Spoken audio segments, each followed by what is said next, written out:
അഭിലാഷ്, പ്രധാനമായും അറിയേണ്ടത് എങ്ങനെയാണ് ഈ വലിയ ദുരന്തം ഉണ്ടായത്, ആരാണിതിന് കാരണക്കാർ, എന്താണ് അവിടെ യഥാർത്ഥത്തിൽ സംഭവിച്ചത് എന്നുള്ളതാണ്. അഭിലാഷ് വിശദീകരിക്കും. ഭവ്യ, ഇന്നലെ ഉണ്ടായതൊരു വലിയൊരു ദുരന്തമാണ്. എല്ലാവരും ഞെട്ടുന്ന, ഒരു തരത്തിലും തീരെ പ്രതീക്ഷിക്കാത്ത ഒരു ദുരന്തമാണ് ഇന്നലെ കരൂരിൽ ഉണ്ടായത്. അതായത് രാവിലെ ഇന്ന് രാവിലെ ഈ DGP കുറച്ച് കാര്യങ്ങൾ വ്യക്തമാക്കുമ്പോഴാണ് ഇതിൻ്റെ ആഴം നമുക്ക് മനസ്സിലാവുന്നത്. അതായത് വിജയുടെ ഒരു റാലി എന്ന് പറയുമ്പോൾ അതിന് പരമാവധി സർക്കാർ കണക്കാക്കിയിരുന്നത്, അല്ലെങ്കിൽ പോലീസ് കണക്കാക്കിയിരുന്നത് 20,000-ഓളം പേരെയാണ് ഏറ്റവും പരമാവധി. അപ്പോൾ ഈ 20,000 പേരെ കണക്കാക്കി 500 പേരെയാണ്, 500 പോലീസുകാരെയാണ് അവിടെ സർക്കാർ നിയോഗിച്ചത്. അല്ലെങ്കിൽ 500 പോലീസുകാരെയാണ് തിരക്ക് നിയന്ത്രിക്കാൻ അവിടെ ഏർപ്പെടുത്തിയിരുന്നത് എന്നുള്ളതാണ്. അവിടെയാണ് ഏറ്റവും ആദ്യത്തെ ഒരു പാളിച്ച ഉണ്ടായിരിക്കുന്നത്. നമുക്കറിയാം, ഇപ്പോൾ ഈ വീഡിയോ കോളിൽ കാണുന്നത് പോലെ വിജയുടെ റാലിയെ കാണാനായിട്ട് 10,000-കണക്കിന് ആളുകളാണ് ഈ സൈഡിലൊക്കെ ഉണ്ട്. നമുക്ക് ഇവിടെ ഈ സൈഡിലൊക്കെ നോക്കിയാൽ അറിയാം, വീടുകളുടെ തകര ഷീറ്റുകൾക്ക് മുകളിലും കടകളിലും മരത്തിൻ്റെ മുകളിലുമൊക്കെ നിരവധി ആളുകൾ കയറി. അതും മണിക്കൂറുകൾക്ക് മുമ്പ്, അതായത് വൈകിട്ട് 3 മണി മുതൽ രാത്രി 10 മണി വരെയാണ് വിജയ് തൻ്റെ റാലിക്ക് വേണ്ടിയിട്ട് TVK സർക്കാരിനോട് അല്ലെങ്കിൽ പോലീസിനോട് അനുമതി ചോദിച്ചത്. അപ്പോൾ 3 മണി തൊട്ട് 10 മണി വരെ എന്നുള്ള രീതിയിലായിരുന്നു അവിടെ പോലീസ് വിന്യസിക്കപ്പെട്ടത്. എന്നാൽ TVKയുടെ ഒഫീഷ്യൽ ട്വിറ്റർ ഹാൻഡിലടക്കം ഉച്ചയ്ക്ക് 12 മണി മുതൽ വിജയ് അവിടെ ഉണ്ടാകുമെന്നുള്ള തരത്തിൽ പോസ്റ്ററുകൾ ഷെയർ ചെയ്യപ്പെട്ടു. അതിന് പിന്നാലെ രാവിലെ 10 മണിയോടെ തന്നെ ആളുകൾ വിജയെ കാണാനായിട്ട്, അതായത് ഏറ്റവും മുന്നിൽ നിന്നാൽ എത്രയും നേരത്തെ എത്താമോ അത്രയും നേരത്തെ മുന്നിലെത്തിയാൽ വിജയെ തൊട്ടടുത്ത് കാണാം എന്നുള്ള ഒരു പ്രതീക്ഷയോടെയാണ് നിരവധി ആളുകൾ, അതിൽ കുട്ടികളുണ്ട്, അതിൽ വൃദ്ധരുണ്ട്, ഗർഭിണികളുണ്ട്, അതിൽ അമ്മമാരും കുഞ്ഞു ആൾക്കാരുമുണ്ട്, അങ്ങനെ യുവാക്കളുണ്ട്, നിരവധി ആളുകൾ, അങ്ങനെ 10,000-കണക്കിന് ആളുകൾ വിജയെ കാണാനായിട്ട് കരൂരിൽ തടിച്ചുകൂടി. അപ്പോൾ അതും രാവിലെ 10 മണിയോടുകൂടി തന്നെ ഈ ആളുകൾ എത്തിയെന്നുള്ളതാണ് ഏറ്റവും പ്രധാനപ്പെട്ട കാര്യം. അതിൽ വിജയ് ബസ്സിലാണ് വരുന്നത്. അതുകൊണ്ട് തന്നെ ഇത്തിരി ഉയരത്തിൽ കാണാനായിട്ടാണ് ആളുകൾ തകര ഷീറ്റിൻ്റെ അടക്കം, ഓലമേഞ്ഞ വീടുകളുടെ അടക്കം മുകളിലേക്ക് വലിഞ്ഞു കയറാനുള്ള ഒരു ശ്രമം നടത്തിയത്. അങ്ങനെ ഈ വിജയ് എത്തുന്നതിന് തൊട്ട് മുമ്പ് അവിടെ മരച്ചില്ല ഒടിഞ്ഞ് കുറേ പേർ താഴെ വീണുന്ന സംഭവം ഉണ്ടായി. അതുപോലെ തകര ഷീറ്റുകൾ പൊളിഞ്ഞു വീഴുന്ന ഒരു സംഭവം ഉണ്ടായി. കാരണം അത്രയധികം നിയന്ത്രണാതീതമായ ആളുകളാണ് അവിടേക്ക് എത്തിച്ചേർന്നത്. എന്നിട്ടും 500 പോലീസുകാരെ മാത്രമേ അവിടെ വിന്യസിച്ചിട്ടുള്ളൂ എന്നുള്ളതാണ് ഏറ്റവും പ്രധാനപ്പെട്ട ഒരു പാളിച്ച എന്ന് പറയുന്നത്.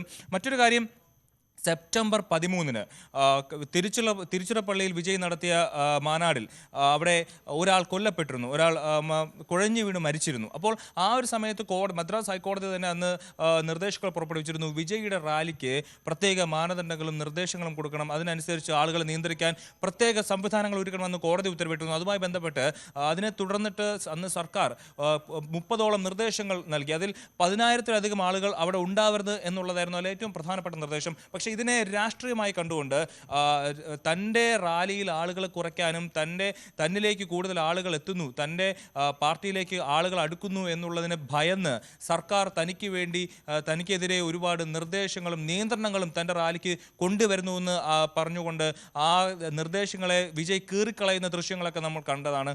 അതിന് പിന്നാലെയാണ് ഇത്തരത്തിലൊരു വൻ ദുരന്തം, തീരെ പ്രതീക്ഷിക്കാത്ത ഒരു ദുരന്തത്തെ രാജ്യം കാണേണ്ടി വന്നത്. 39ഓളം പേരാണ് കൊല്ലപ്പെട്ടത്. ഇതിൽ 51 പേർ നിലവിൽ ആശുപത്രിയിൽ ഗുരുതരാവസ്ഥയിൽ ചികിത്സയിലാണ്.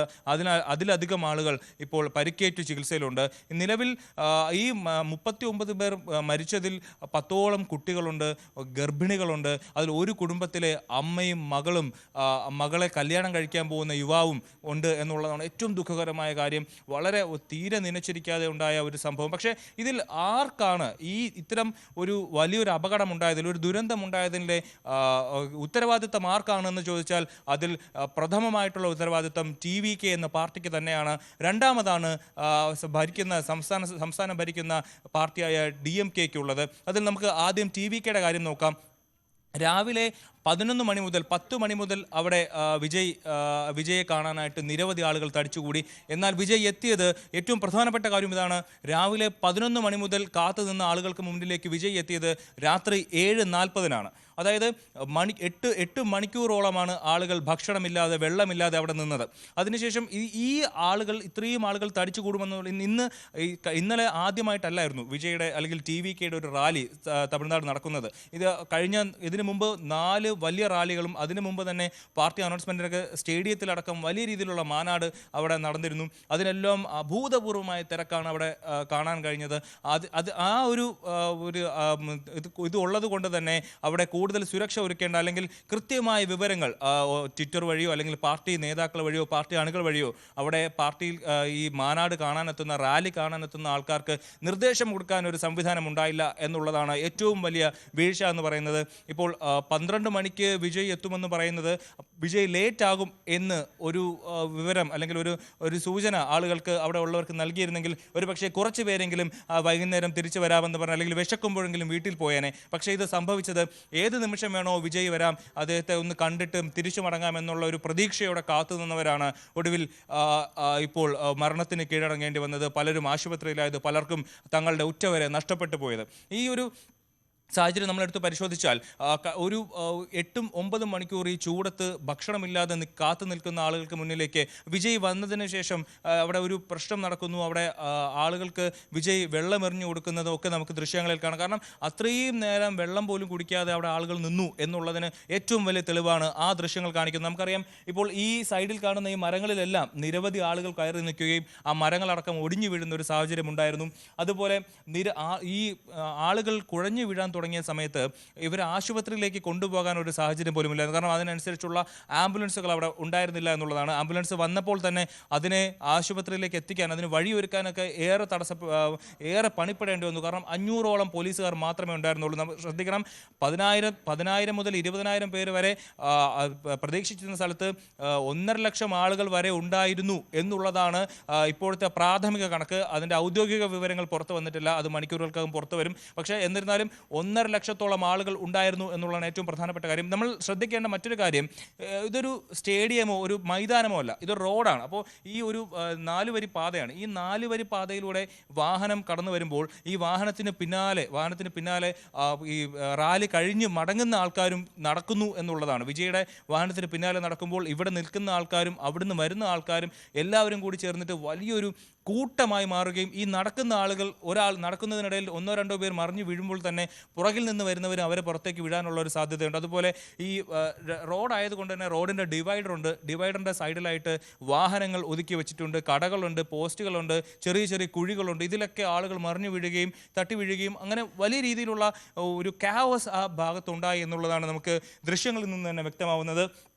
മാത്രമല്ല, നമുക്കറിയാം, വിജയുടെ ഒരു റാലി എന്ന് പറയുമ്പോൾ അദ്ദേഹം ഒരു രാഷ്ട്രീയ നേതാവിനപ്പുറം അദ്ദേഹം ഒരു സിനിമാ നടനാണ്. അതുകൊണ്ട് തന്നെ വിജയ്ക്ക് ഇന്ത്യയിലെ ഏറ്റവും വലിയ ക്രൗഡ് പുള്ളർ എന്ന് തന്നെ നമുക്ക് പറയാൻ പറ്റും. അങ്ങനെ ഒരു റാലി നടത്തുമ്പോൾ, അതും വലിയ രീതിയിലുള്ള അദ്ദേഹത്തിൻ്റെ പ്രസംഗങ്ങൾ വരുമ്പോൾ, വളരെ ഹീറോയിക് ആയിട്ടുള്ള തഗ്ഗൊക്കെ അടിച്ചുള്ള പ്രസംഗങ്ങൾ കേൾക്കാൻ നിരവധി ആളുകൾ തടിച്ചുകൂടുമെന്നൊരു സാഹചര്യത്തിലാണ് ഇത്തരത്തിൽ വളരെ ഒരു നിഷ്ക്രിയമായിട്ടുള്ള രീതിയിലുള്ള 500 പേരെയൊക്കെ പോലീസിനെ നിർത്തിക്കൊണ്ടുള്ള ഒരു നിയന്ത്രണ സംവിധാനം ഏർപ്പെടുത്തിയത്. ഇനി DMKയോടുള്ള ഒരു പ്രധാനപ്പെട്ട ചോദ്യം എന്ന് പറയുന്നത്, ഈ പ്രദേശത്ത് DMK ഈ TVKയ്ക്ക് ഇതുപോലെ റാലി നടത്തണമെന്ന് സർക്കാരിനോട് ആവശ്യപ്പെട്ടപ്പോൾ അവർ കൊടുത്ത സ്ഥലമെന്ന് പറയുന്നത് കരൂരിലെ വേലുച്ചാമിപ്പെട്ടി എന്ന് പറയുന്ന സ്ഥലമാണ്. ആക്ച്വലി ഈ വേലുച്ചാമിപ്പെട്ടി എന്ന് പറയുന്നത് ഒരു ഇടുങ്ങിയ സ്ഥലമാണ്. അതായത് ഒരു 4 വരി പാത റോഡിന് നടുക്ക് വലിയ ഡിവൈഡറുണ്ട്. കേരളത്തെ പോലെയല്ല, നടുക്ക് വലിയ ഡിവൈഡറുകൾ തമിഴ്നാടുണ്ട്.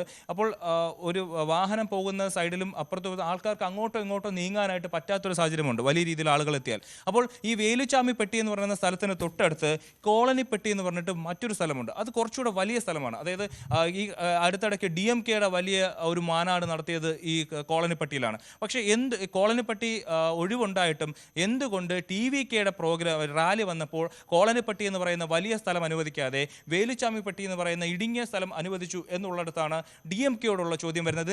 അതിന് പിന്നിൽ രാഷ്ട്രീയമുണ്ടോ? അതിന് വിജയുടെ റാലിയെ അട്ടിമറിക്കാൻ ഒരുപാട് ആളുകൾ അവിടെ എത്തി ആ ആളുകൾ തിങ്ങി നിറയുമ്പോൾ ഉണ്ടാകുന്ന ഒരു പ്രശ്നം അല്ലെങ്കിൽ ഒരു സംഘർഷം, ഒരു ആളുകൾ തമ്മിൽ ഇത്തരത്തിലുള്ളൊരു ഞെരുക്കം അവിടെ ഉണ്ടാക്കി ആളുകൾക്ക് അസ്വസ്ഥത ഉണ്ടാക്കാനുള്ളൊരു അട്ടിമറി സാധ്യതയാണോ എന്നുള്ള പല രീതിയിലുള്ള ചോദ്യങ്ങൾ വരുന്നുണ്ട്.